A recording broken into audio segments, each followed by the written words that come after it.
tardes, bienvenidos al Real Instituto de Estudios Asturianos, a la segunda conferencia del ciclo La aportación de Asturias al proceso de transición de la democracia en el cincuentenario del cese del general Díez Alegría. La primera conferencia fue la semana pasada a cargo del profesor Moradiellos, muchos de ustedes seguramente asistieron, y hoy corresponde hablar de los asturianos que armaron la transición a Pedro de Silva, que bien conoce la historia. Además ha escrito sobre este asunto cosas muy importantes. Pablo González Pola es realmente yo figuro también como coordinador del ciclo, pero en realidad él es el coordinador del ciclo. Y entre los dos tuvimos la idea un poco de hacer este ciclo para conmemorar los 50 años del cese del general Díez Alegría por Franco, ¿no? Y él será el responsable el máximo, yo entiendo, especialista en historia militar y en el ejército en estos momentos en España, historiador de prestigio y muy conocedor de la transición democrática. Y él dará la conferencia la próxima semana, la última conferencia de este ciclo, sobre precisamente el general Díez Alegría. Él va a presentar al conferenciante de hoy, a don Pedro de Silva Cienfuegos Jovellanos, y ya le cedo la palabra sin más. Muchas gracias, director.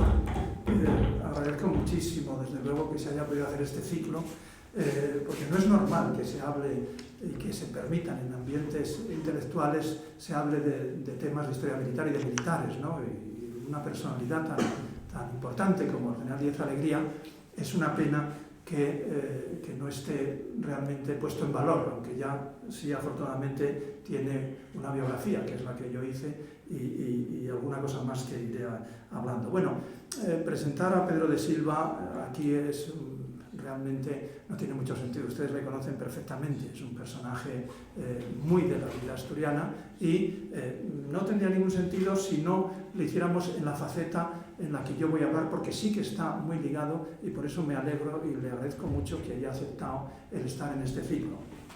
Por trazar una visión rápida, para darle la palabra, Pedro estudió en el Colegio de la Inmaculada de Gijón, donde también estudió precisamente hacia 1914 el general Díez Alegría y otras personalidades asturianas como Ramón Pérez de Ayala o Torcuato Fernández Miranda, de manera que salieron promociones muy importantes de asturianos ilustres. Estudió Derecho en la Universidad de Oviedo y se dedicó a la abogacía, pero muy pronto, con 30 años, ya sintió esa vocación política y fue uno de los fundadores del Partido Democracia Socialista Asturiana, que se integraría en el Partido Socialista Popular del profesor Tierno Galván y en 1978 pasaron al PSOE. Allí, según me dicen algunos compañeros del PSP, destacaba mucho Pedro de Silva por esas convicciones liberales tan acendradas y absolutamente inconmovibles. Era un liberal en estado puro, ¿no? Bien, luego gana las elecciones autonómicas, como ustedes saben, en 1983, pasa a ser presidente del Principado de Asturias, gana las siguientes del 87 y en el 91 se retira de la política. Yo creo que ha sido un excelente político, pero yo destacaría mucho más su factor de intelectual. Es una persona que ha cultivado géneros como la novela, la poesía, el teatro y el artículo, sobre todo, que tenemos presente en la prensa asturiana desde hace años, y la verdad es que da una descripción de la realidad importantísima. Pero yo, por lo que a mí respecta y por lo que también se le ha llamado para este ciclo, es porque Pedro de Silva, miren, yo que efectivamente, como ha dicho Ramón, no soy el más especialista, pero sí he trabajado muchísimo en la transición. Hay dos libros fundamentales que les recomiendo si quieren, veo que muchos hemos vivido la transición, dos libros fundamentales. Uno son las memorias de Ortí Bordas, La transición desde dentro, de José Miguel Ortí Bordas, y otro es Las fuerzas del cambio, de Pedro de Silva.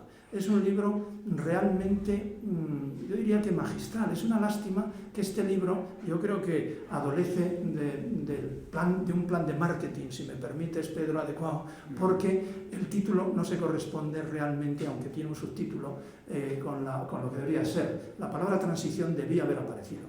Y es un libro, como digo, absolutamente fundamental para entender la transición. Es un libro, y además casualmente ayer estuve comiendo con Ortiz Bordas, que también me dio un abrazo para ti, y con Pedro Bofill también, y coincidía conmigo Ortiz Bordas en que efectivamente Las fuerzas del cambio es un libro poco conocido y realmente importante. Importante más para nosotros, que nos dedicamos a la historia militar, porque analiza perfectamente, yo no sé cómo, no siendo militar, ha analizado muy bien la mentalidad de los militares, ¿no? Tanto la del general Díaz Alegría como la del ejército en general. Es un ensayo realmente precioso. Cuando uno empieza una tesis doctoral, siempre, sobre todo si es joven, siempre teme algo que puede ocurrir y que a mí me ocurrió, y es que cuando ya lo has empezado y estás ilusionado, tienes los papeles, yo tuve los papeles del general en la mano, me encuentro con este libro de Pedro de Silva y él ya ha dicho todo lo que yo quería decir y me hundió, la verdad. Todo hay que decirlo, porque eso les pasa mucho, ¿no? De repente encuentras, pero bueno, precisamente yo creo que la principal aportación mía a la figura de Díaz Alegría no es Díaz Alegría, que ya la había tratado en este libro, sino que el que realmente dirigió a Díaz Alegría fue nada menos el impulsor del reformismo militar, Muñoz Grandes, el general Muñoz Grandes, el general Azul, el director o el jefe de la división Azul. Fue el impulsor de que a la muerte de Franco el ejército no interviniera. Y eso lo hizo a través de ese reformismo militar que antes que yo trabajó Pedro de Silva. Incluso manejó las que yo creía memorias inéditas, y las manejó también Pedro de Silva, con lo cual, bueno, pues he ido tirando, pero siempre al rebufo de Pedro de Silva. Por tanto, como digo, es un ensayo que yo le recomiendo, precioso. Tiene tres páginas en el prólogo que se llaman La clase obrera y las fuerzas armadas, donde enfrenta, hace un juego, porque escribe de maravilla, enfrenta lo que es la fuerza obrera, la masa, con la disciplina del ejército, que es realmente, yo lo he vuelto a leer ahora, antes de preparar esta presentación, y me parece un ensayo realmente de una altura intelectual como la de Moltke o la de Lidl-Hart, es decir, los grandes tratadistas de historia militar. Y yo, que yo creo que ya me he extendido mucho, pero presa de la admiración que le tengo a Pedro de Silva, ya me callo y te paso la palabra, presidente. Déjame aplaudirte en agradecimiento.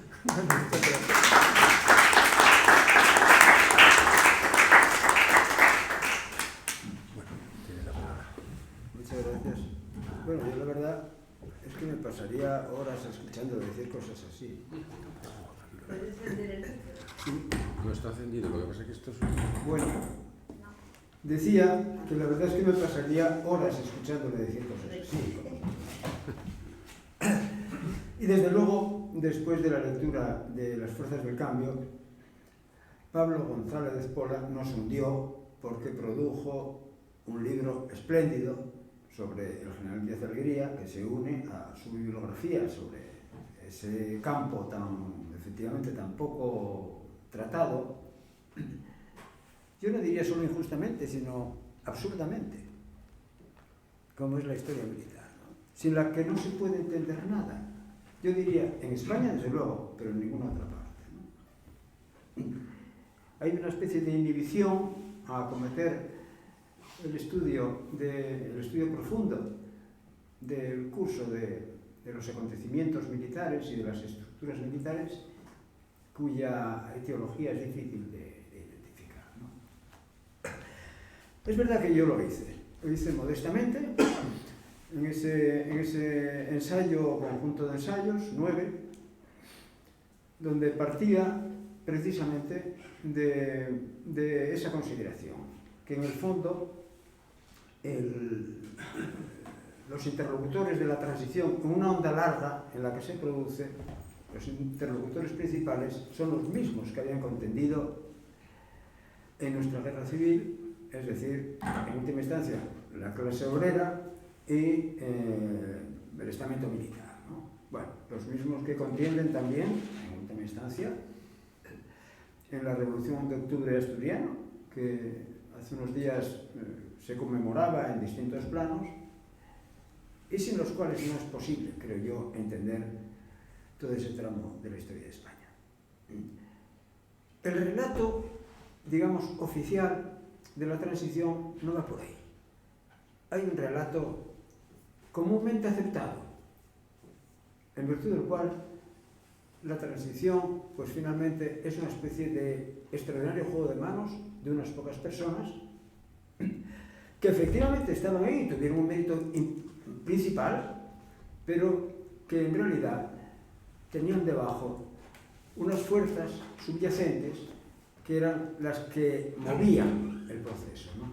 Esas fuerzas son las que yo llamaba las fuerzas del cambio, eran sobre todo la clase trabajadora y el estamento militar, los cambios que se estaban produciendo en la clase trabajadora, los cambios que se estaban produciendo en el estamento militar. Y hay un momento en el que los que están por encima de ellos confluyen y ahí se produce la transición. Pero así era más complicado, desde luego, porque había que analizar cada una de esas fuerzas y no se hizo. Yo creo haberlo hecho, pero totalmente a contracorriente de lo que era la tónica de los historiadores. Y cuando un historiador, digámoslo así, diletante o no profesional o no académico, encima de no serlo, pues se permite el lujo de tomar un camino distinto de aquel que entre todos los demás ya habían emprendido, pues está condenado a una suerte de ostracismo, ¿no? Lo que yo creo que efectivamente ha padecido este libro, ¿no? Sí. No sé, que por eso te agradezco de forma especialísima, querido Pablo, te agradezco muchísimo las palabras que has dedicado. Bueno, yo voy a ocuparme de un subtema dentro del ciclo, que es el del papel que han tenido los asturianos, algunos asturianos en concreto, en ese proceso histórico tan relevante para España que es la transición. Es posible que el título era Los asturianos que hay un factor de inestabilidad que puede desestabilizarme también intelectualmente. Espera, no. Yo te agradezco.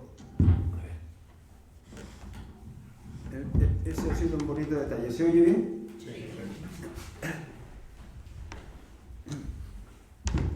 Bueno, decir los asturianos que armaron la transición, que es el título, pues quizás sea una exageración.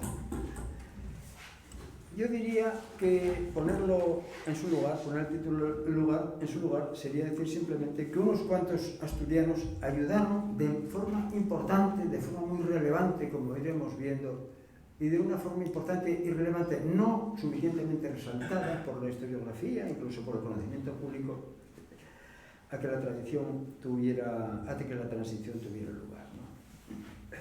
Para mí la transición ocupa el periodo que comprendido entre el asesinato de Carrero Blanco en 1973, en noviembre de 1973, y la victoria de Felipe González en 1982. Pero hay unos hitos anteriores que sirven de antecedentes y deberíamos considerar para el proceso que, como digo, es un movimiento de larga, ¿no? Al recorrer esos hitos irán saliendo, y me ocuparé de destacarlo, algunos asturianos que han sido verdaderamente decisivos en que se cumplieran esos hitos, ¿no?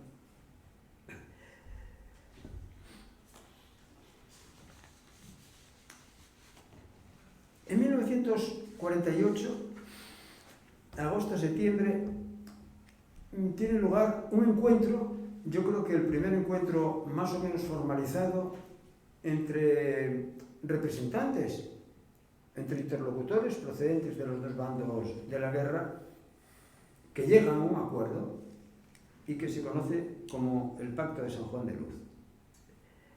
Es un acuerdo entre el PSOE, hablamos de agosto-septiembre porque el documento se presenta por separado en dos momentos, de 1948, cuando todavía se cernía sobre la España de Franco, pues por otra parte lógica, amenaza de intervención por parte de las potencias vencedoras en la Segunda Guerra, en la que el alineamiento de Franco con las potencias derrotadas, con el eje, había sido patente, ¿no? Bueno, pues en ese tiempo, cuando no se sabe cuál va a ser el impacto que todo eso tenga finalmente en el régimen de Franco y cuál va a ser la posible salida de España para incorporarse de algún modo a las potencias vencedoras y posteriormente pues, a todo lo que significó el proceso de reconstrucción, tiene lugar ese pacto entre el PSOE y pues un antagonista tan manifiesto como era el PSOE, representado en aquel momento por Indalecio Prieto, el obetense Indalecio Prieto, y el monárquico Gil Robles. Fue una negociación equívoca y que resultará estéril. Ahora, es un antecedente. Es un antecedente que anticipa la superación de la cuestión monárquica e implica la asunción por el PSOE de una democracia coronada. Previo plebiscito, efectivamente, que era la condición que ponía Indalecio Prieto, pero significa la superación de la cuestión monárquica. Y en buena medida significa el intento de superar los efectos de la guerra civil. En su proclama, en la proclama en que se formaliza el llamado Pacto de San Juan de Luz, aparece por primera vez que yo sepa la palabra transición. Es un pacto que excluye a los comunistas, es verdad, sospechosos de estar con el otro lado en la Guerra Fría, porque ya se había iniciado precisamente un año antes el distanciamiento entre los aliados que dio lugar a la Guerra Fría. Pero era imposible, por tanto, pensar que el Partido Comunista, que había quedado situado, digamos, al otro lado del telón de acero, fuera parte de ese pacto. Pero, sin embargo, los comunistas, también se mueven, y en cierto modo, de forma simultánea, porque en 1948, Stalin, que ante todo quiere consolidar las nuevas fronteras de su imperio para la Guerra Fría, convoca a los dirigentes máximos del Partido Comunista de España, en concreto a Pasionaria, al gijonés Santiago Carrillo y a Francisco Antón. Santiago Carrillo, que era ya, me parece, secretario general o formaba parte del Politburó, creo que el secretario general ya, ahora no lo recuerdo, los convoca en el Kremlin y les ordena la retirada de la guerrilla en España y una estrategia paciente de infiltración en las organizaciones legales del franquismo como los sindicatos franquistas. Octubre de 1948, un mes después del Pacto de San Juan de Luz. A partir de ese momento, el Partido Comunista irá desarrollando una estrategia que a lo largo de 2 décadas le llevará a controlar parcelas de importancia creciente del sindicato vertical. Y ese entrismo, entrecomillado entrismo, basado en la negociación sindical y desarrollado luego por comisiones obreras, desarmará a la vez su praxis revolucionaria, llevándolo de hecho al pactismo y en el plano político, al final, a la socialdemocracia. Vemos que ya opera así el factor exterior, que lo hará con fuerza algo después desde el otro lado de la Guerra Fría en la transición. El factor exterior está presente porque crea las condiciones de posibilidad para el Pacto de San Juan de Luz, y el factor exterior está presente en esa decisión dramática para la trayectoria hasta ese momento del Partido Comunista de España de emprender la vía pacífica a través de la práctica de la penetración en las estructuras del propio franquismo y abandonar la guerrilla. Al hacer referencia al factor exterior, quiero señalar que en la historiografía sobre la transición o está ausente o no tiene la presencia suficiente, una presencia proporcionada a la que realmente tuvo. Porque lo cierto es que si bajo los personajes que estaban en el puente de mando del buque que trataba de caminar hacia la democracia, pongamos el rey Adolfo Suárez, hay una sala de máquinas en las que están los verdaderos actores subyacentes, los que representan a las fuerzas que están no dialogando, pero sí manteniendo la tensión que conducirá a la transición.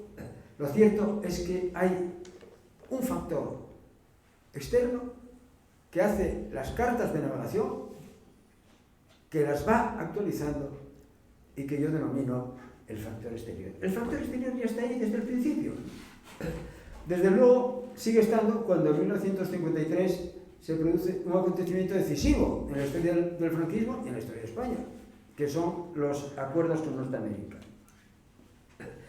Con los acuerdos con Norteamérica, que en principio su núcleo principal son acuerdos militares, España pasa a formar parte de la defensa de Occidente con las bases y la ayuda militar, supone que a partir de ese momento, durante los años siguientes, de un modo u otro, el curso de lo que ocurra en España será un curso tutelado. Tutelado con unas riendas más largas y más tensas, o más tensas, pero tutelado al fin y al cabo. Los pactos incluyen también ayuda alimenticia para paliar el hambre de la población y evitar revueltas. Aunque no sea un plan Marshall, gracias a esa ayuda, unos 300 millones de kilos de alimentos en la década, España recuperará al menos el nivel de alimentación de la población anterior a la guerra civil. Con hambre, por supuesto, no hay concordia posible. Pero hay otras consecuencias. El modo de vida americano, una especie de lejano paraíso, se irá metiendo hasta el fondo de nuestro imaginario. Y se empieza a abrir ya, a partir de esos acuerdos, se empieza a abrir paso la necesidad de homologar nuestra economía, poniendo fin a la autarquía, aunque esto no tomará cuerpo hasta la segunda mitad de esa década, de los 50, en el año 56, 57, 58, cuando el fracaso total de la economía del franquismo ponga a España al borde de la quiebra, obligando ya entonces al Departamento de Estado de los Estados Unidos a implicarse en una solución que pasaría por el ingreso de España en el Fondo Monetario Internacional y la preparación decisiva, crucial, del plan de estabilización. Aunque también en esto, la historia repetida en España, porque la historia que se hace en España suele estar presidida por un sesgo nacionalista que nos hace pensar que todo lo que ocurre en España lo hacemos los españoles, es fruto de la acción de los españoles, de ahí que se ignore el factor exterior. Lo cierto es que digo que aunque la historia repetida en España suele poner el origen del gran cambio económico de España, el que se prolongaría luego, después de la estabilización en los planes de desarrollo, que llevaría nada menos que a lo que se conocería como el milagro español, está el origen de ese cambio en la entrada en el gobierno de Franco de los tecnócratas del Opus Dei en 1959. Lo cierto es que, sin escatimarles mérito, que sería injusto hacerlo, esa fue más bien una consecuencia del giro económico impuesto desde fuera, sobre todo a partir de 1957, que su causa.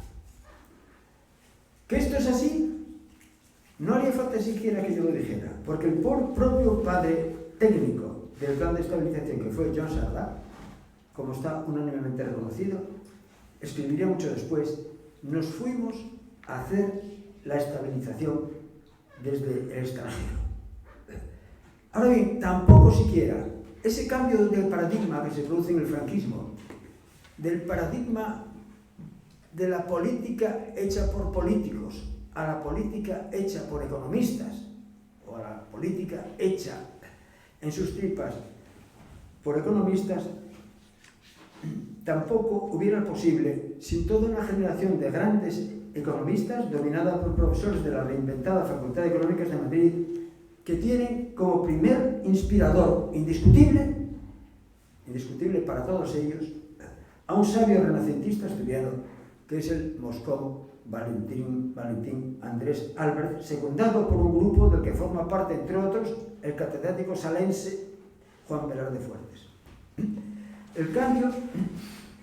Ese cambio enorme de paradigma en la política española, financiado demasiadas veces sin motivo aparente alguno, calaría tanto que llegaría a las enseñanzas medias, nada menos que a las enseñanzas medias y casi en tiempo real. Este catedrático, Juan Velarde Fuertes, junto con el profesor Enrique Fuentes Quintana, mucho después padre de los pactos de la Moncloa y como Velarde, de origen falangista, por cierto, es autor del libro de texto Política Económica que desde 1959 sustituye a la asignatura de Falange para los alumnos de los últimos cursos de bachillerato.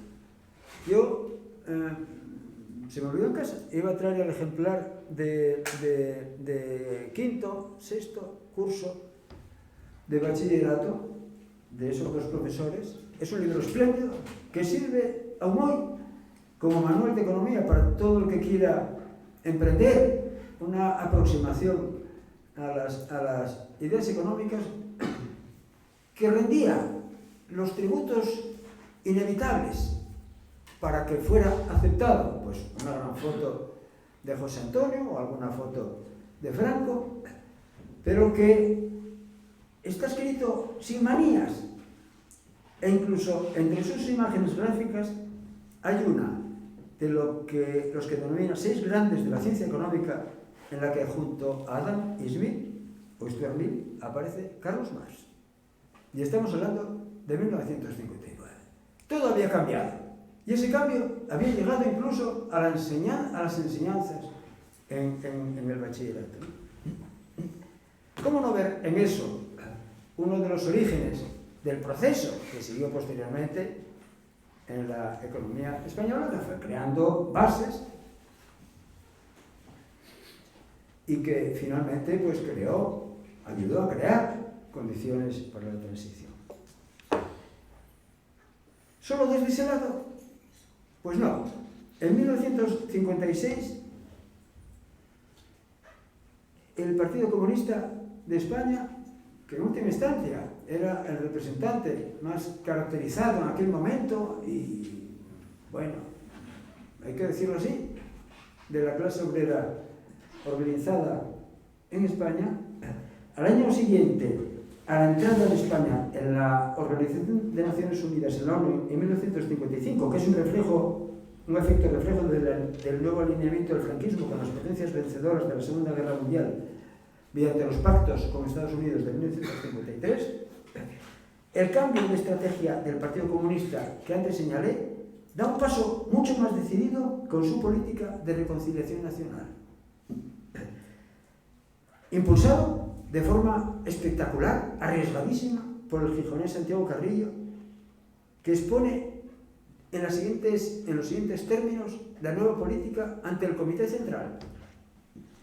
Una propuesta a todas las fuerzas político-sociales españolas, incluso las más opuestas al Partido Comunista, la propuesta de aceptar un cuadro cívico común, un marco legal nuevo, democrático, donde todos podamos devolvernos. Habla allí de la superación histórica de un periodo de violencias mediante, entre comillas, un entendimiento muy amplio entre la izquierda y la derecha que ponga fin a la dictadura y que nos permita el día de mañana contender en el Parlamento, en los municipios, en las organizaciones sociales, en la prensa, en la tribuna, a través de la actividad democrática en las masas del pueblo y no en el campo de batalla de la guerra civil. Bueno, ofrezca a unos o a otros mayor credibilidad este planteamiento, no hay modo de verlo de otra manera. Anticipa en 20 años el que sería el espíritu de la transición. Y lo cierto es que toda la política del PC carrillista desde entonces fue coherente con este planteamiento. El giro estratégico y la implicación que supone en un modelo democrático acabará llevando al Partido Comunista, algo más de una década después, a la ruptura con Moscú, tras condenar en 1968 la invasión de Checoslovaquia por tropas del Pacto de Varsovia para reprimir aquel comunismo con rostro humano del líder Alexander Dubček, y tras esa ruptura Carrillo creará una nueva doctrina, el gijonés Carrillo, una nueva doctrina, una suerte de socialdemocracia avanzada por el ámbito europeo que se conocía como el eurocomunismo. Bueno, en 1962, en junio, tiene lugar el encuentro que se conocería como el contubernio de Múnich.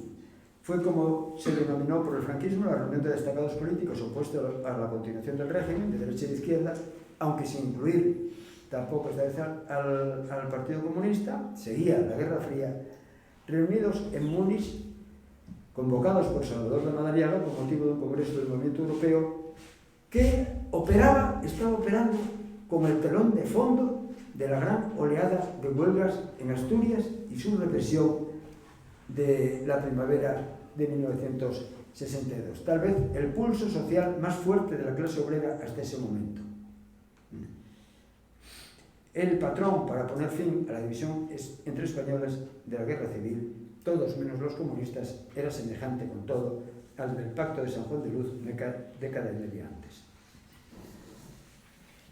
En julio de 1969 tiene lugar un hecho ciertamente trascendental en la evolución que finalmente acabaría con la transición española, acabaría llevando, quiere decir, a la transición española, que es la designación por Franco a Juan Carlos como sucesor, obviando a don Juan. Es un paso muy arriesgado para todos, es un paso muy arriesgado para el propio Franco, que se pone en manos de una dinastía que en aquel momento, por lo menos por boca de don Juan, estaba preconizando una liberalización del sistema español. Es un paso arriesgadísimo para Juan Carlos, para el que sería rey Juan Carlos, que propiamente se sale de la línea dinástica, arriesgando su futuro y atándose al que tenga el propio franquismo. Bueno, Juan Carlos, digamos que borbonea a su propio padre y acepta.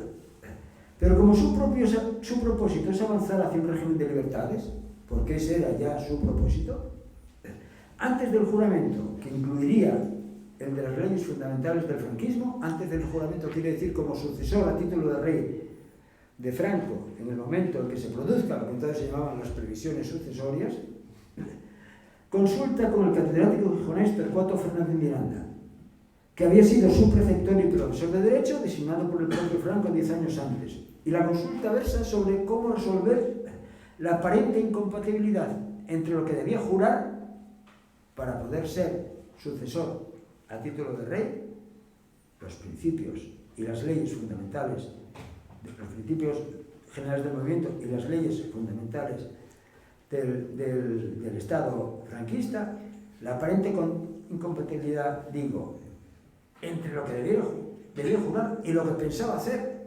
Pues lo que pensaba hacer no era lo que estaba contenido en las leyes fundamentales, pues exigiría, por tanto, modificar las leyes fundamentales. Es el momento en el que Torcuato tranquiliza al futuro rey, anticipando en muchos años lo que sería un consejo mucho más circunstanciado y pormenorizado en el momento de iniciarse la transición. Al jurar las leyes fundamentales, las juráis en su totalidad. También el artículo 10 de la Ley de Sucesión, que dice que las leyes pueden ser derogadas y reformadas. Ese es el origen de la que 6 años después será la fórmula magistral de Torcuato, de la ley a la ley. En 1970 vamos llegando a un territorio, al de otro personaje del que es máximo conocedor Pablo González Pola. Manuel Díaz Alegría, nacido en Buelna, Llanes, educado en Gijón, es el momento, el 70, de nombramiento como jefe del Alto Estado Mayor. Como jefe del Alto Estado Mayor dependen muchas cosas. Pero depende también la inteligencia militar, el espionaje español, la inteligencia exterior, incluida la conexión profunda con el Departamento de Estado de Estados Unidos, el país que tiene en España unas bases de importancia verdaderamente estratégica. El mundo de la inteligencia, ¿en que ha hecho carrera, un amigo personal muy importante de Díaz de Alegría, el general Vernon Walters, al que conoció en 1950, aproximadamente en los años, en el entorno de 1950, cuando Díaz de Alegría era agregado militar en la Embajada de España en Brasil, y Walters tenía el mismo cargo en la de Estados Unidos. La amistad llegaba a la familia, y a petición de Walters, los hijos de Díaz de Alegría le llamaban Tío Dick. Walters se entrevistará con Franco al año siguiente, en 1971, para sondearle sobre el futuro de España, se supone a su falta.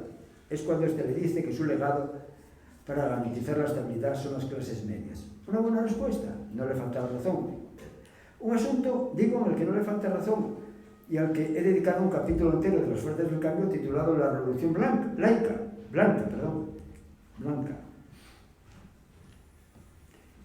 Pero Díaz de Alegría, un intelectual que hizo buena parte de su carrera en el CSD, en el Centro Superior de Estudios de la Defensa, era sobre todo el principal inspirador del reformismo militar en España, que trataría de llevar adelante su reforma sin éxito bajo la presidencia de Carrero Blanco. Sus estudios y trabajos, en parte compilados en un libro que tuvo gran repercusión en la época, Ejército y Sociedad, de 1972, donde está un discurso suyo anterior, con motivo del ingreso en la Academia de Ciencias Morales y Políticas, en 1968, le proporcionaron ese trabajo intelectual. Su posición en el Alto Estado Mayor y sus relaciones internacionales, en buena parte surgidas de la negociación de la renovación de los tratados con Estados Unidos, le proporcionaron un gran prestigio dentro y fuera de las Fuerzas Armadas, aunque también la enemiga de sectores ultras. Dos rasgos principales suyos son la profesionalidad extrema y el humanismo. Su liberalismo procede de una concepción humanista, de la existencia, finalmente, y de la sociedad. Sus ideas reformistas descansan en la necesaria identificación entre ejército y sociedad, la dependencia del poder civil del ejército, la despolitización del ejército, su eficiencia para la defensa a través de un mando unificado, la reducción del servicio militar complementado con el voluntariado, la capacidad para misiones internacionales y en el horizonte como ensoñación, así lo llama en un trabajo suyo, una ensoñación, la construcción de un ejército europeo. ¿No suena todo esto? Esa es la obra del general Díaz Alegría. Naturalmente, en una dictadura que en última instancia era militar, un cambio así amenazaba hacerlo tambalear. En 1971, en marzo, el cardenal Tarancón es elegido presidente de la Conferencia Episcopal Española, un hombre del Vaticano II que estuvo en Asturias 5 años, 64 a 69, un periodo clave de las luchas obreras en el que la Iglesia asumirá un creciente compromiso social y político, produciéndose también una fuerte penetración de los católicos en partidos y sindicatos de izquierda con el doble efecto de cancelar en la izquierda su histórico anticlericalismo y romper en el régimen el nacionalcatolicismo. Ese momento de ruptura es cuando Franco, sorprendido, llega a decir en alguna reunión con un grupo de obispos que si ustedes me lo piden, yo me voy, porque era muy consciente de que el papel de la Iglesia de compromiso de la Iglesia, era uno de los soportes de su régimen. En Asturias sucedería a Tarancón, he vuelto a hablar de Asturias, en 1969, y le sucedería luego también en febrero del 81 al frente de la Conferencia Episcopal, tal vez el más soberbio ejemplo del espíritu de la transición en la Iglesia, don Gabino Díaz Merchán, que predicó y practicó de modo incesante la concordia, siendo como era hijo de un pequeño comerciante, sin especial significación política, era melquiadista, ciertamente, y su esposa, los dos fusilados por milicianos en Mora de Toledo al principio de la Guerra Civil. El papel de la Iglesia, de la repercusión del Concilio Vaticano II en la transformación de la Iglesia, de sus principios y de sus valores, de sus organizaciones, de la mentalidad de sus obispos y de sus sacerdotes, fue desde luego crucial en el proceso de transición española. Bien, entramos en el periodo álgido, que es propiamente el de la transición, con el asesinato de Carrero Blanco, bombazo político en un contexto problemático. Apunto lo de que era un contexto problemático. No solamente suponía, aparte de un asesinato, un enorme problema para el franquismo, reflejo para la oposición, la muerte, la desaparición de Carrero Blanco, sino que se producía en un entorno particularmente problemático, porque el periodo de bonanza económica, el periodo de desarrollismo, el periodo que había pacificado de una forma u otra por el incremento del consumo, por el incremento de la capacidad adquisitiva de las familias, por la prioridad de los aspectos materiales de la vida que había pacificado en buena medida la sociedad española, estaba tocando a su fin. En 1973 es la guerra de Yom Kippur, pero antes que eso ya se había producido el inicio de la crisis, y de hecho ese año del 73 el número de huelgas se incrementará un 84% respecto al año anterior, y en el 74 siguiente será de otro 65 sobre el 73. Tiene lugar al propio tiempo, era simultáneo al bombazo, el inicio del macrojuicio contra la cúpula sindical de comisiones obreras, el llamado sumario 1001, con peticiones de condena de hasta 20 años a sindicalistas, y en ese contexto Torcuato pasa a ser vicepresidente, era vicepresidente, pasa a ser presidente en funciones del gobierno, era vicepresidente con Torcuato, con Carrero Blanco, pasa a ser presidente del llamado gobierno monocolor de tecnócratas, temiéndose por parte de todos, desde luego por los que estábamos en la oposición, yo ya lo estaba en ese momento, una fuerte escalada represiva que incluiría, se suponía, declarar el estado de excepción y detenciones masivas. Sin embargo, Torcuato serena la situación. En lugar de declarar el régimen de excepción, desmonta la movilización general anticipada por la Guardia Civil al mando del general Ultra Iniesta Cano y controla el poder con mano firme y sin exceso alguno, sin cometer exceso alguno. En ese contexto, Carrillo asegurará mucho después en sus memorias haber recibido esa misma tarde del 20 de diciembre de 1973, lo votará, y que la llamada tuvo lugar, no hay razones para ponerlo en duda, asegurará haber recibido esa tarde la llamada de Antonio García López, líder de un partido clandestino fundado por Dionisio Ridruejo, la USDE, Unión Socialdemócrata Española, quien, hablando según él, según Antonio García López, en nombre del jefe del Alto Estado Mayor, Manuel Díaz Alegría, le envía un mensaje de tranquilidad, pues saben que el Partido Comunista no está implicado y no habrá represalias. ¿Tuvo lugar efectivamente esa encomienda? No podemos saberlo. Sí es cierto que de la USDE, uno de sus dirigentes era un hijo de Manuel Díaz Alegría, del mismo nombre, Manuel Díaz Alegría. Lo que no sabemos es si y con qué carácter tuvo lugar esa encomienda. Es un momento muy significativo, porque si esa encomienda tuvo lugar, desde luego no pudo haberse hecho sin que lo supiera Torcuato Fernández Miranda. ¿Será posible que en esos minutos intersectaran de una forma u otra Torcuato Fernández Miranda, Manuel Díaz Alegría y Santiago Carrillo? Tres personajes verdaderamente cruciales en el proceso de la transición. En 1974, en julio, el asturiano Carrillo crea en París, junto a dos monárquicos muy cercanos a don Juan de Borbón, el oposicionista Rafael Carlos Seder y Antonio García Trevijano, y con el presidente también del Partido Socialista Popular, y otros grupos, incluido el partido carlista, un sector del partido carlista, crea la Junta Democrática de España, que aspira a una democracia, en última instancia aspira a una democracia coronada por don Juan.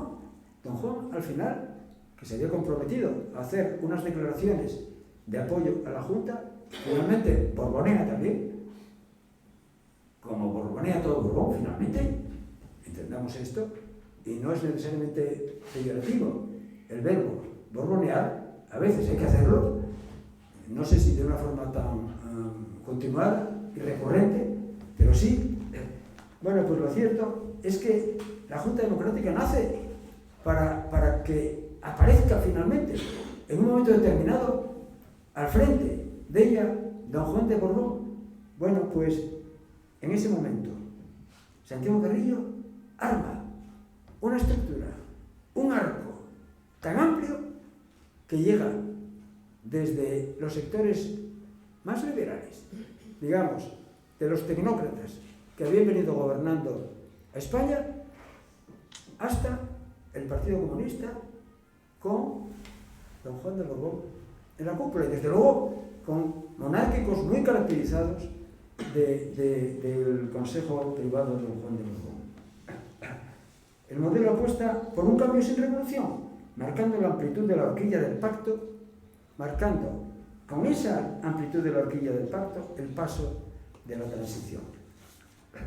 En el 75, como saben, el 20 de noviembre tiene lugar la muerte de Franco. Unos días antes, mientras la Junta Democrática y su par, la Plataforma de Convergencia Democrática, nucleada esta, alrededor del PSOE, ambas bien relacionadas con don Juan de Borbón, se muestran muy activas, porque la apuesta posible, tanto de Junta como de Convergencia, la apuesta posible, no la apuesta única, pero la apuesta posible era el apoyo de don Juan de Borbón.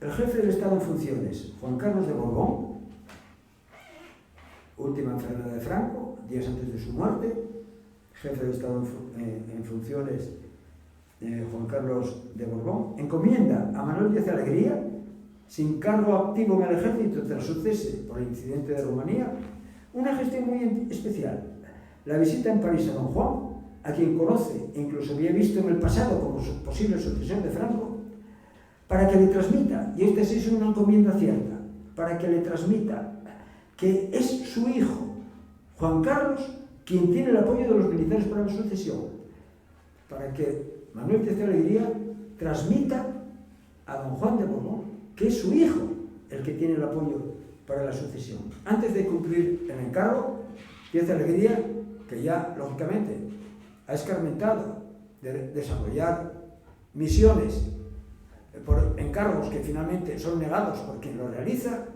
se asegura de tener el apoyo de los 3 ministerios militares, porque todavía había aquellos 3 ministerios que Díaz Alegría trataba de unificar y finalmente sería en una sola estructura de defensa. Obtiene esa conformidad de los 3 con Franco moribundo, obtiene esa conformidad de los 3 ministerios militares y realiza la encomienda y transmite a don Juan de Borbón un mensaje que en mi opinión es polisémico, que viene del próximo rey, pero cuya fuerza viene también de la que tiene el mensajero, porque era el hombre con indiscutible mayor prestigio de todo el estamento militar en España, aunque en ese momento no tuviera un destino. Y el mensaje es para don Juan: no te muevas. De parte de don Juan Carlos, el cambio soy yo. Para los sectores inmovilistas del ejército, preparad la mudanza. Para los reformistas, estoy con vosotros. E incluso quizás subliminalmente, para todos que saben de las conexiones históricas de Díaz Alegría con el Departamento de Estado, Washington está con nosotros, o sea, el factor exterior. Tengamos en cuenta que aunque el rey suceda a Franco en noviembre de 1975, su verdadero empoderamiento, por utilizar una palabra al uso hoy, vendría de la aclamación por el Congreso de los Estados Unidos tras su discurso de 2 de junio de 1976. Tras ese empoderamiento es cuando se ve con fuerzas para, un mes después, forzar a Carlos Arias a dimitir y empezar el rey Juan Carlos a gobernar la nave.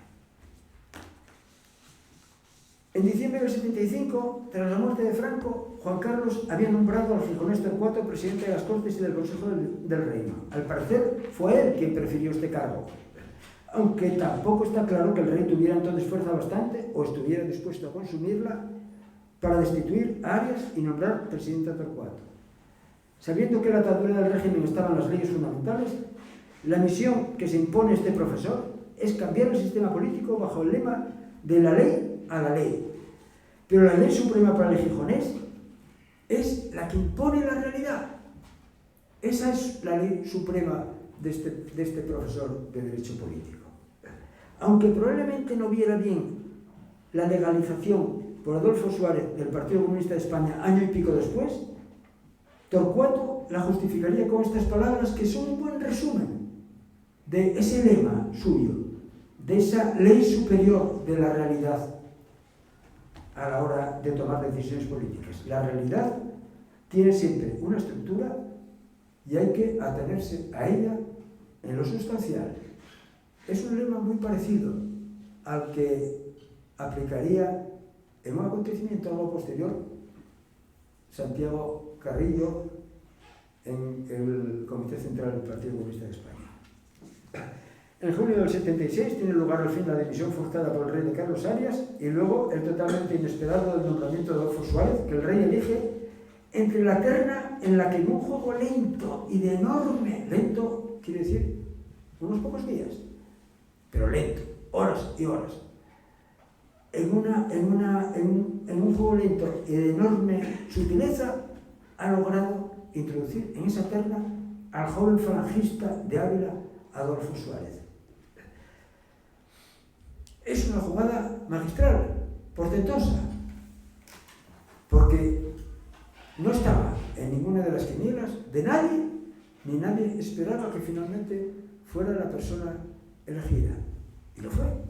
Y lo fue pues porque era la voluntad en aquel momento de un hombre de su generación que le conocía bien, Juan Carlos Yarrey, y de Torcuato Fernández Miranda, que le conocía tal vez menos, pero daba por supuesto, como lo daba por supuesto el rey, que sería un hombre perfectamente manejable. No diría yo que un chico de los recados, pero probablemente casi, ¿no? Luego no sería así. Bueno, pues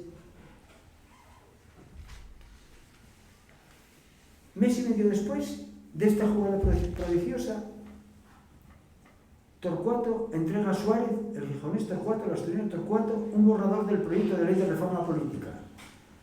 Se lo entrega con esta frase, de un laconismo y de una expresividad soberanas, ¿no?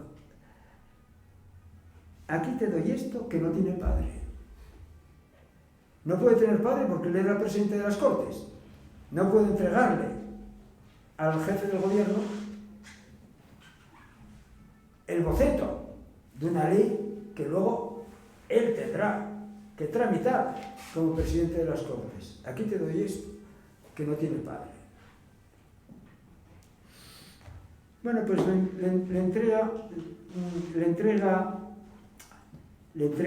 ese texto, y aunque el texto no es exactamente, podríamos entrar en las diferencias, que son significativas, no es exactamente el que Suárez propondrá a las Cortes franquistas, no es exactamente el mismo, pero su espíritu básicamente es el mismo, su contenido, la vía elegida es la misma, y no es el mismo porque ya entonces Suárez siempre quiere ir más lejos. Suárez ha querido siempre ir más lejos. Hay un momento determinado llegará a querer ir más lejos del rey, y ahí está una de las razones una de las razones de su salida finalmente del gobierno. Pero no solo eso, sino que, además de ello, Torcuato dirigirá como una especie de hombre orquesta el proceso que llevará a su aprobación, superando en las Cortes franquistas la terrible mayoría de 2/3 exigida por la propia legalidad de las leyes fundamentales, y lo hará promoviendo una ponencia para dictaminar la ley, que es otro prodigio de agudezas por su composición. No voy a entrar en el perfil de cada uno de los cinco ponentes, pero de ella formarán parte, entre otras, 2 personas clave vinculadas a Asturias. Noel Zapico, clave, digo, por su, entrecomillado, representatividad del sindicalismo vertical en las Cortes, y Fernando Suárez, asturiano, leonés asturiano. Bien. Fernando Suárez, clave por su prestigio jurídico y por su formidable oratoria. El texto de la ponencia que rebate las enmiendas a la totalidad es de una potencia sofística deslumbrante, que ya querríamos ver en el Parlamento actual, que sugiere desde luego la mano de Torcuato, de Fernando Suárez o de los dos. Es una lectura no extensa, pero no quiero dejar de hacerla. Respecto a la enmienda de totalidad de Espiñar, que planteaba la inmodificabilidad por su propia naturaleza de los principios del movimiento, porque así lo decían los principios del movimiento, dice la respuesta de la ponencia: esta posibilidad de modificación, afirma, alcanza a la propia ley de principios del movimiento nacional. En primer lugar, porque la expresión por su propia naturaleza, que se contiene en el artículo 1 de la citada ley, no puede referirse más que a su naturaleza constitucional, que es la única calificación que puede atribuir válidamente el ordenamiento positivo, y añade: pues sería absurdo pensar que la ley, sea fundamental u ordinaria, pueda pronunciarse sobre otros problemas que no sean constitucionales, pueda pronunciarse sobre problemas de naturaleza, por ejemplo, ontológica, por ejemplo, sobre si Dios existe o no existe, o física, por ejemplo, sobre si el átomo se compone o no de electrones. Las calificaciones legales, afirma, solo son relevantes en el mundo del derecho. Enmienda de totalidad desestimada de la mano de este espléndido ejemplo de sofisma jurídico que pone delante de los procuradores franquistas probablemente el propio Torcuato Fernández Miranda, aunque fue instrumentalizado a través de la ponencia. Bueno, tras la aprobación de la ley se celebró un referéndum que triunfa por abrumadora mayoría, y el de 1976 y principios del 77 es desde luego un periodo de enorme importancia, pero poco conocido. Se ha ocupado de él justamente Ortiz Ordaz. Y yo me ocupo de él en el recuerdo que hablé con Ortiz Ordaz, que dudaba en aquel momento de tratar el asunto, porque decía que no estaba tratado por mí. En los cursos de la Granda tuvo lugar, ¿no? Con la caballerosidad suya habitual. Así me lo dijo. Durante este periodo, poco conocido, el régimen es simplemente desmontado pieza a pieza por decreto de ley del gobierno. Así como lo estoy expresando. Pero para que prevalezca esta posibilidad de desmontar un régimen por decreto ley, el decreto ley debe ser dictaminado por las Cortes, que siguen siendo las Cortes franquistas, más concretamente por la Comisión de Competencia Legislativa de las Cortes. En esa comisión interviene el Gijonés, interviene en nombre del gobierno y por tanto defendiendo los decretos leyes, el gijonés Aurelio Menéndez, ministro de Educación de Adolfo Suárez. Y así se van aprobando leyes decisivas: la ley de amnistía, la desaparición del sindicato vertical, la libertad sindical, la desaparición del aparato del movimiento, la libertad de expresión, las normas electorales con sus pros, estabilidad, y sus contras, partitocracia y desfiguración del voto. En realidad, cuando se celebran las elecciones del 77 y empieza, digamos, la transición que representa la elaboración del texto constitucional, el régimen ya ha sido en cierto modo eviscerado de los aparatos del franquismo. El régimen, en cierto modo, está vacío. Los poderes fácticos siguen ahí, pero estructuras básicas ya han desaparecido. Por esta vía del decreto ley de la que se han ocupado, yo creo que nadie, aparte de Ortiz Bordas y yo, los tratadistas de la transición. Es un periodo sorprendente. Le pregunté a Aurelio, hablé mucho con él de esto, ¿no? Y le pregunté cuál era la reacción. Y me decía que, bueno, que era una reacción en cierto modo de desconcierto, pero claro, aquel era el gobierno del rey Juan Carlos. El rey Juan Carlos era el sucesor nombrado por Franco. La única posibilidad de que hubiera una sucesión no traumática, que tampoco fuera traumática para los integrantes de las cortes franquistas, era esa.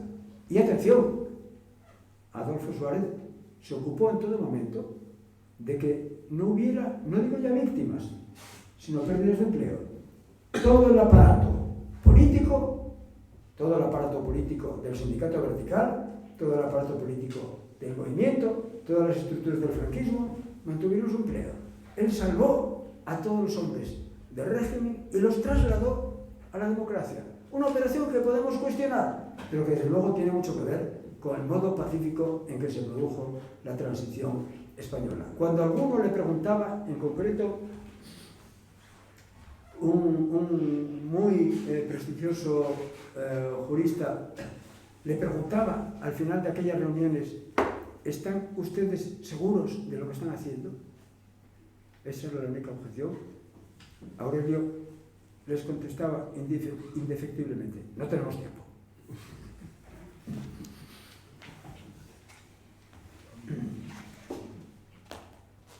Solo nos detendremos en un asunto de este desmontaje del régimen, que es el desmontaje del aparato sindical que se inicia en el 76.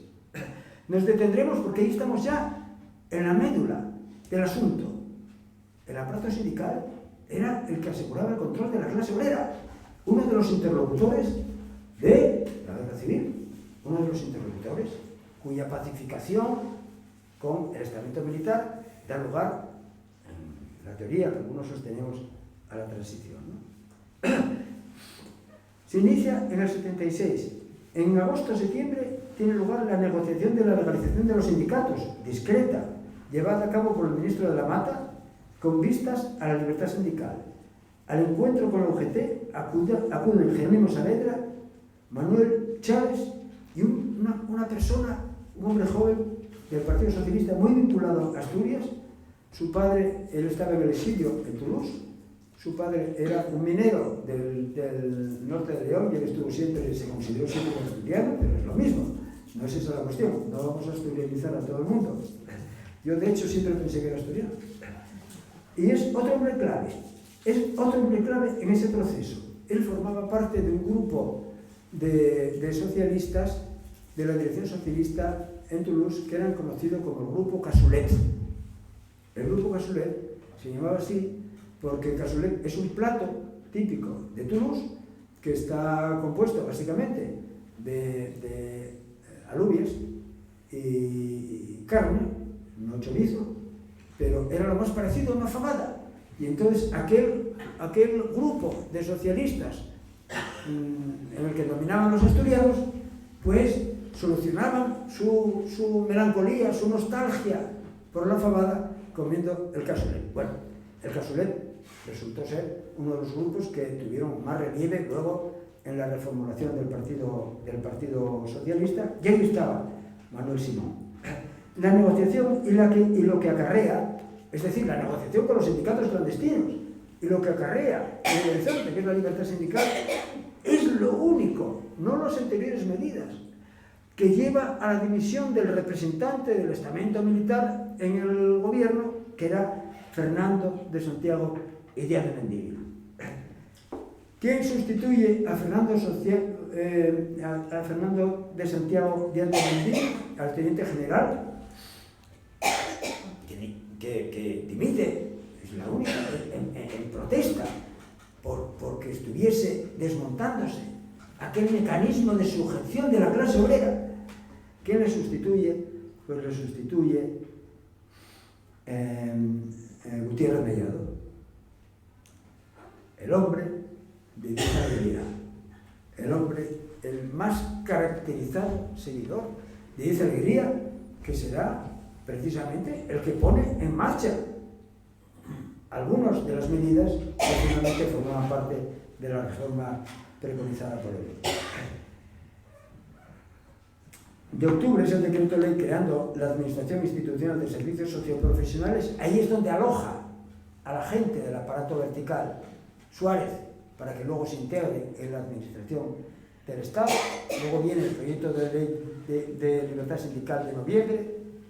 Hay tiras y aflojas porque a Suárez le cuesta trabajo conseguir que el sistema, que todavía es el sistema franquista, digiera fácilmente aquello, pero hay una fortísima presión internacional. La fortísima presión internacional es la de algunos hombres de la Organización Internacional del Trabajo, entre ellos Manuel Simón y también José Antonio Aguiriano, así como de la Confederación Internacional de Organizaciones Sindicales Libres, que es, digamos, la internacional sindical del mundo occidental. El factor exterior pesa mucho y estos hombres son sus representantes.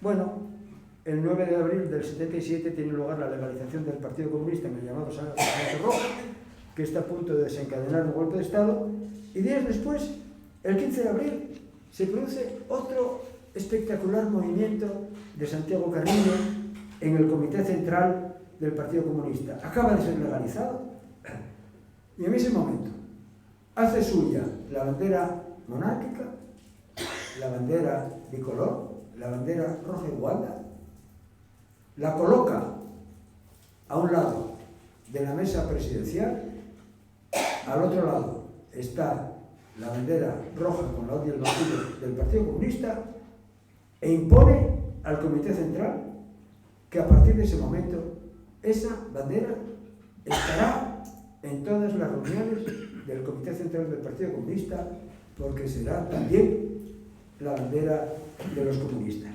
Es un momento realmente trascendental. El texto, no lo leo ahora para no alargar demasiado esta intervención, pero el texto es incluso emocionante, las palabras que emplea. Ahora bien, al final, el argumento que utiliza para convencer, porque es aprobado casi por unanimidad, con unas pocas abstenciones, esto no es raro, en un organismo del Partido Comunista, heredero de unas prácticas donde la unanimidad estaba presente en todo momento, pero al final el argumento es el mismo de Torcuato. Tenemos que atenernos a la estructura de los hechos, tenemos que atenernos a los hechos, y la monarquía que nos ha legalizado será nuestra monarquía y podrá ser lo de la democracia si termina llevándonos a ella.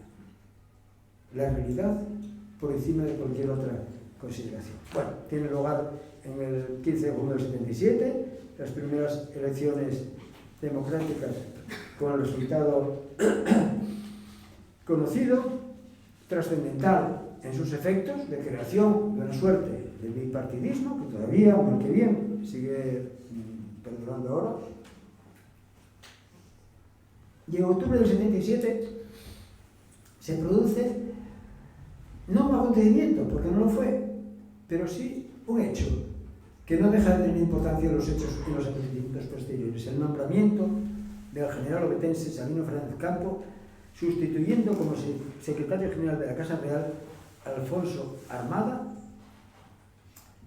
que se había enfrentado a Suárez casi a nivel físico. Sabino Fernández Campo es nombrado a propuesta del propio Armada, que probablemente cometió el mismo error que Torcuato cuando pensó que Suárez iba a ser el chico de los recados, y teniendo en cuenta la soberbia del general Armada, su enraizamiento en el estamento militar, en la parte más aristocrática del estamento militar, sus conexiones con el Departamento de Estado y el prestigio que tenía por un sesgo intelectual de su personalidad, no imaginaba que el general del cuerpo de intervención, finalmente, que era Sabino Fernández Campo, fuera a ejercer su propia personalidad, a desarrollar su propia personalidad.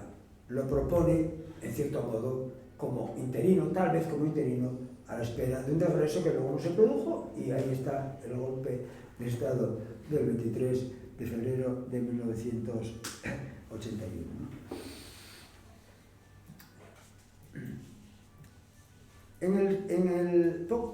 También después de la aprobación, mientras se discute la Constitución, se tramita la Constitución, tiene lugar otro acontecimiento verdaderamente decisivo en el proceso de la transición, que son los pactos de la Moncloa.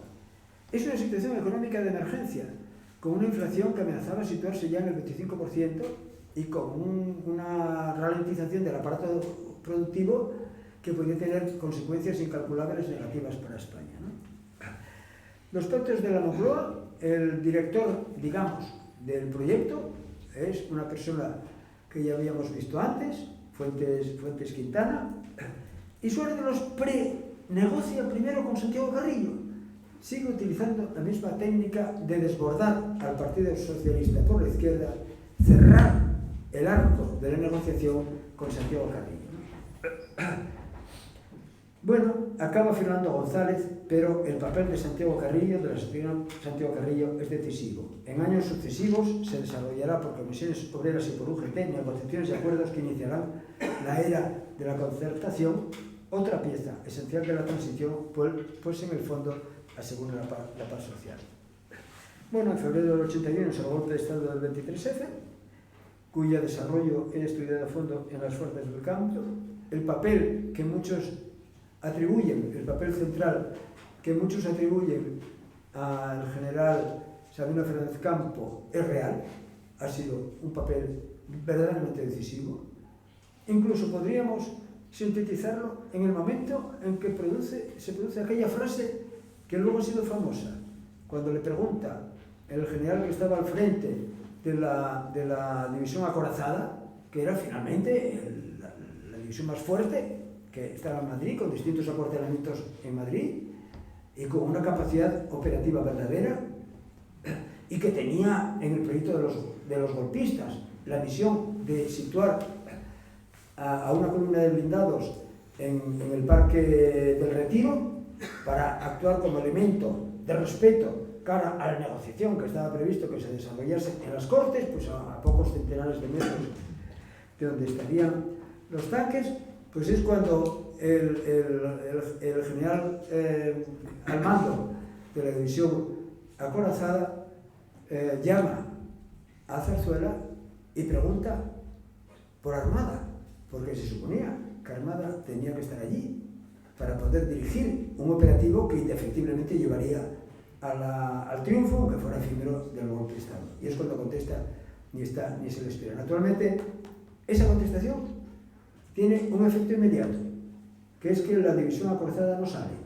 No sale ninguna de las, ni siquiera tiene el efecto de que la persona, el general Torres Rojas, que había sido destacada para hacerse cargo, para reemplazar a su general en la división acorazada, sea reexportado a La Coruña, de donde provenía, y da lugar a que la división acorazada, salvo una pequeña columna de integrantes de una compañía de la Policía Militar, no se mueva en aquel momento. Y al propio tiempo mantiene a distancia de la Zarzuela al golpista Armada. Sabino Fernández Campo desarrollará en toda la noche, he tenido conversaciones largas con él, desarrollará una función tutelar para prevenir cualquier riesgo en la Zarzuela donde existían elementos vinculados al golpismo, que no ha sido suficientemente contada y tal vez no lo será nunca. Es una función tutelar al final de la cual, cuando ya ha sido desmontado el golpe, el rey Juan Carlos le dice: espero que no te hayas equivocado. Horas después es cuando empezamos a salir los diputados secuestrados de un congreso, hasta ese momento protegido por un cinturón de la Policía Nacional, al mando del general gijonés José Antonio Sáenz de Santamaría, otro hombre clave. Bueno, ya terminamos. En febrero del 82 se inicia el juicio a los golpistas en el Centro Geográfico del Ejército. Su desarrollo, en opinión de Sabino, es el canto del cisne, en ese periodo de la historia, del golpismo militar en España, por la caída en picado, según él, de la imagen honrosa que ante buena parte del estamento militar tenían los implicados, al tratar en el juicio de eludir su papel o echándose la culpa entre ellos. Meses después, en octubre del 82, se produce la arrolladora victoria electoral del PSOE, liderada por Felipe González, con un último conato de golpe militar, felizmente abortado. Bueno. Y termino, a modo de conclusión de este recorrido por la transición que pone de manifiesto el importante papel de un grupo de asturianos, termino haciendo una pregunta. La de si hay algo que nos une, si hay algo que explica. Bueno, pues una coherencia, una consistencia en las actitudes entre este grupo de asturianos, ¿no? En su forma de afrontar los hechos, ¿no? Por mi parte, y a lo mejor me pierde la pasión de asturiano, ¿no? La respondo así: lo que nos une es un reformismo verdadero, no un reformismo lampedusiano, no que algo cambie para que nada cambie, un reformismo transformador y a veces radical, pero, como el caso de Carrillo, pero reformismo al fin.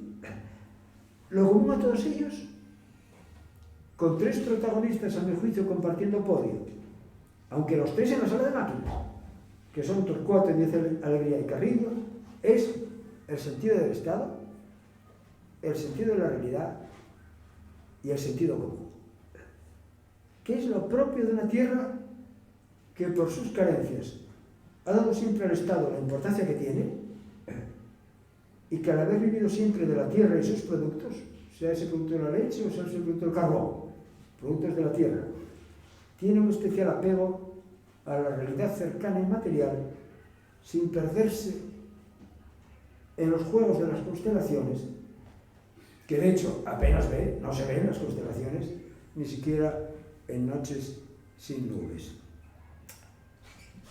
Diríamos que a fin de cuentas, los espíritus tutelares de la Asturias moderna son reformistas, reformistas duros, reformistas transformadores, más respetuosos con la historia, el pasado, como jovillanos, o más radicales, como Agustín Argüelles, hasta que lo atempera la práctica política, o Flores de Estrada, hasta que lo atempera la economía política, pero siempre moviéndose en la horquilla del genio de su tiempo, la estructura de la realidad, la estructura de los hechos, sin perder aquellos tres sentidos de Estado, el sentido común, el sentido de la realidad, sin perder aquellos tres sentidos, como más tarde sería también el caso del reformista. Y termino así porque finalmente estamos en Oviedo, Leopoldo Alas-Clarín. Y porque se lo merece, por supuesto. Muchas gracias.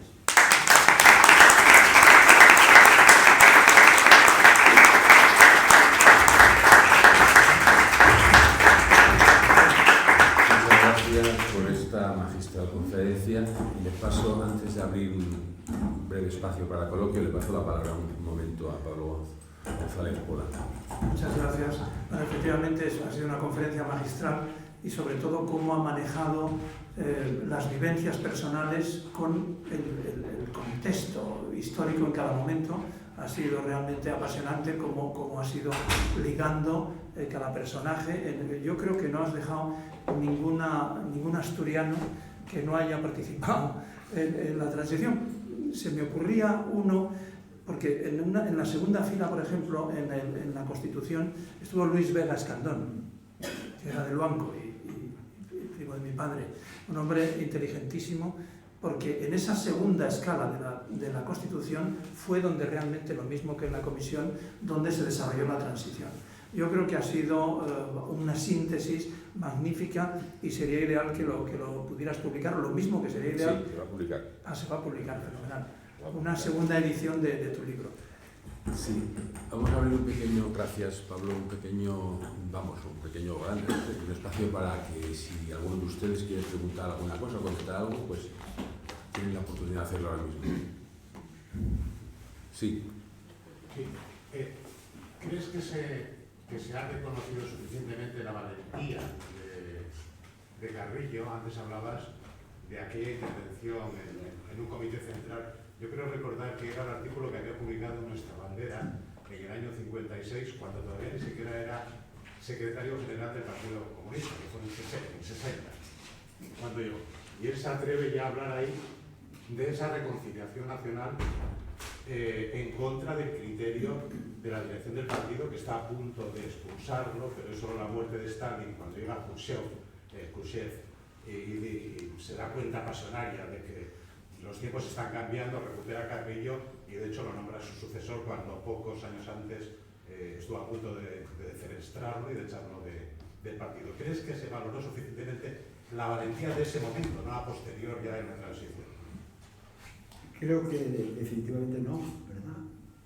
Creo que definitivamente no. Creo que es uno de los personajes más importantes de la transición española.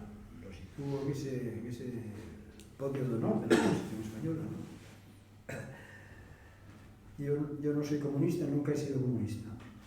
No me deja serlo, pues algo parecido a lo que señalaba Pablo. Bueno, un fondo liberal que corta o que es el quebrado de mi sentido social de existencia, ¿no? Bueno, pero le he admirado mucho. Lo presenté en alguna conferencia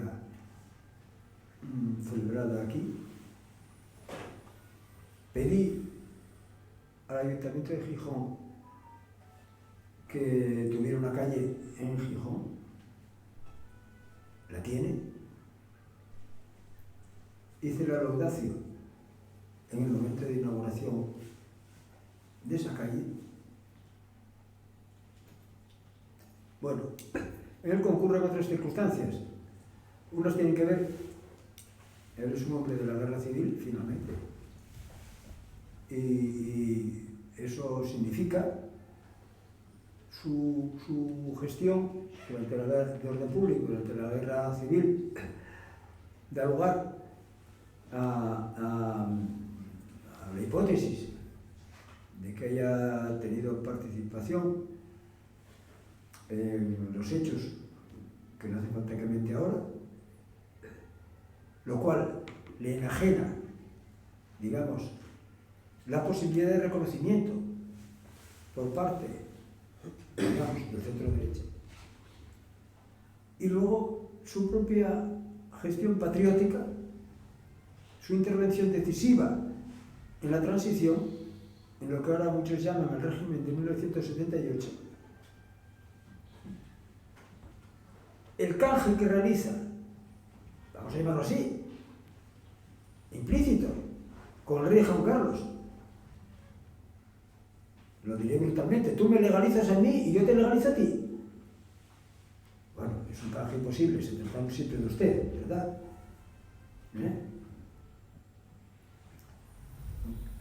No se puede expresar así, pero es lo que fue, ¿no? Ese conjunto de circunstancias le enajenan el apoyo de los comunistas que vinieron detrás de él. Hoy no forma parte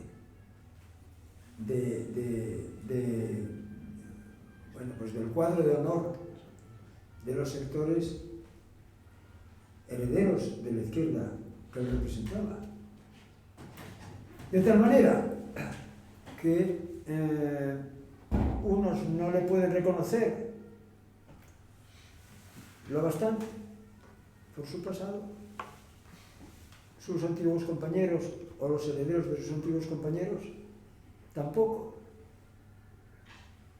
Y ahí medio se queda don Santiago.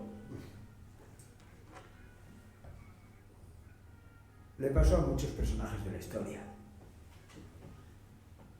Durante un tiempo le pasó al propio Jovellanos. Pero tiene razón en que no está reconocido. Ese momento es un momento absolutamente mágico. Ese momento es mágico y perseverar en él, porque años después, todavía el hombre destacado en España es detenido por Franco, torturado, lanzado por una ventana y en una farsa de juicio ejecutado. No ha sido posible rehabilitarlo todavía. Bien, pues a pesar de todo, Santiago mantiene la posición.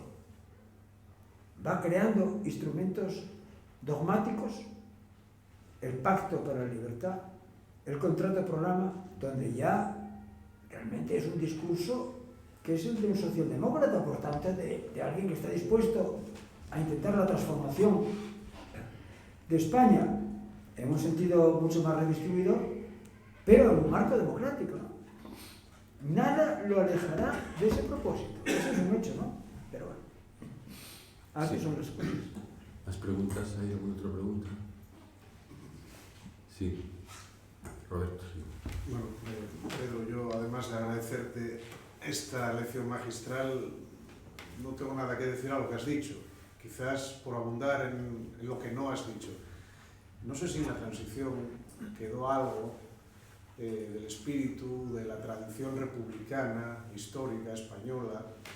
Evidentemente no triunfó, eso es un hecho, pero no sé si en el fondo esa tradición estuvo presente, y ya por concretar, en algún personaje asturiano, ¿no? Y otra cuestión que has mencionado de pasada.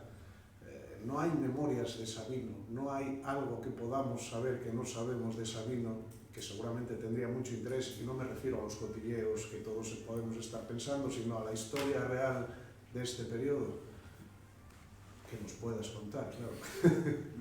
Bueno, hay una biografía, digamos, autorizada de Sabino. Yo cuando abordé, no abordé como primera intención el libro que se llamaría, tal vez equivocadamente, el título, Las fuerzas del cambio, sino que lo que emprendí fue una biografía de Sabino Fernández Campo, por encargo del Grupo Prensa Ibérica, del grupo del que forma parte de la Nueva España. Me entrevisté con él, y me entrevisté con él además en un momento peculiar. Me entrevisté con él pues una docena de veces, digamos. Nunca con magnetófono. Yo he hecho trabajo de campo, no solamente en el caso de Sabino, sino en otros casos, el general Calderón, con el que tuve entrevistas también, por ejemplo. Nunca he usado el magnetófono porque me parece que es un disuasor. Lo que he utilizado es una memoria corta, grabando, y luego terminando la reunión de las pocas horas escribiendo, ¿no? Tuve muy largas conversaciones con él en un momento además en el que él había dejado la Casa Real y sentía quizás la necesidad de contarle a alguien cosas, ¿no? Era un momento muy difícil para él, ¿no? Muy, muy difícil para él, ¿no? Finalmente no hice la biografía por una sola razón, porque en la biografía autorizada estaba todo aquello de lo que él me contaba que yo podía contar. Digamos que fui un mal historiador, en el sentido de que me autocensuré. Porque sí me contó alguna cosa más de las que había contado la biografía autorizada.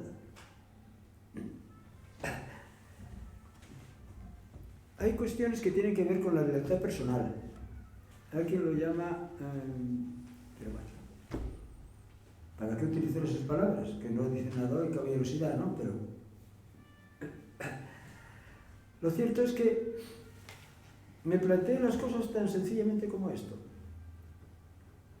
Cuando me cuenta estas cosas a mí, habiendo ya contado muchas de ellas al que escribió la biografía autorizada, no es para que yo las escriba, sino es para que yo las sepa. Era un periodo en que él se sentía verdaderamente muy preocupado por lo que pudiera pasar.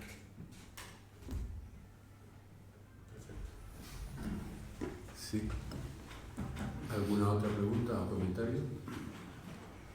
Pues nada, reiterar. Sí, no, únicamente decir que efectivamente no. El general Fernández Campos no dejó, por lo visto, vamos, yo he hablado con su viuda, con María Teresa Álvarez, que quería venir, pero no está ahora en Candás. Y no dejó absolutamente nada. Y la biografía a la que se refiere, que es la de Manuel Soriano, es muy completa. Y ahí habla, coincide todo lo que ha dicho Pedro con el personaje, que es de una importancia tremenda, no solo el 23F, sino en la relación del rey con el ejército. Es fundamental porque, aunque era interventor, fue secretario de una serie de ministros del ejército entonces durante muchos años y conocía al ejército perfectamente, a los militares. Y él, la clave del 23F es cuando el rey terminaba de hablar con cada uno de los capitanes generales. Le pasaba el teléfono y él hablaba y decía lo que no podía decir el rey por sus limitaciones constitucionales. Ahora, eso no lo vamos a saber seguramente porque, bueno, por esa lealtad, ¿no? y esas cosas que tienen estos personajes. En realidad, él fue secretario, estuvo en la secretaría de 4 ministros del ejército. Sí. En uno de ellos, yo creo que fue Barroso, coincidieron. Atención, ese tipo de factores que explican muchas veces las cosas, ¿no? Coincidieron en esa secretaría, no era una secretaría con un solo secretario, había un grupo de personas, yo creo que con un rango entre capitán y comandante, supongo, más bien capitanes, quizá algún comandante, puede ser, ¿no? Mayor. Él era comandante. Sí. Pues coinciden Sabino Fernández Campos, Alfonso Armada y José Justi, el que estaba al mando de la división acorazada cuando llama a Sabino para preguntarle: ¿está ahí Armada? Sí, justo. Bueno, ¿algo más? No. Pues nada, muchísimas gracias y un otro aplauso para...